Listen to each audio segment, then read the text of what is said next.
The iPhone 8 is going to be coming out in just a couple months, and we now have a very clear idea of what it might end up looking like. Hey, what's up everyone, CTNtechnologynews here, and in this video I'm looking at some new leaks that claim to show exactly what the iPhone 8's design is going to be.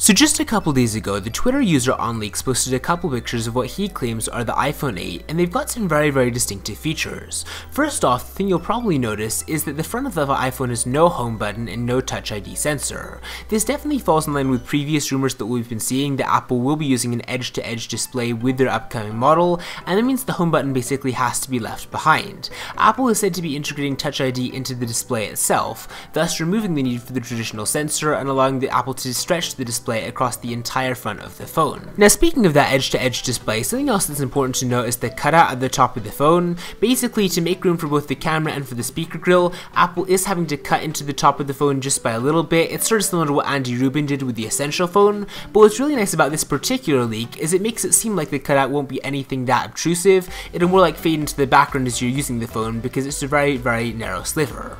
Now if you flip the phone over to the back, you can see that the iPhone 8 might have a slightly rounded design, which would make it seem slightly slimmer than it would otherwise, and we've also got a dual camera array in the top left hand corner. The volume buttons and the sliding vibrate switch are an arrangement that we've come to expect, so not much is changing there, and all in all, these images show us an iPhone 8 that's instantly familiar in design, albeit with a couple of big changes. One thing to keep in mind though is that this phone doesn't feature any regulatory markings or branding outside of the Apple logo, so even if it is a relatively final design of the iPhone 8, it's probably not the final retail model. With that said, give me your opinions on this leak in the comment section down below. Let me know if you'd like the iPhone 8 to look like this, give this video a thumbs up if you enjoyed it, and with that said, I will see you next time.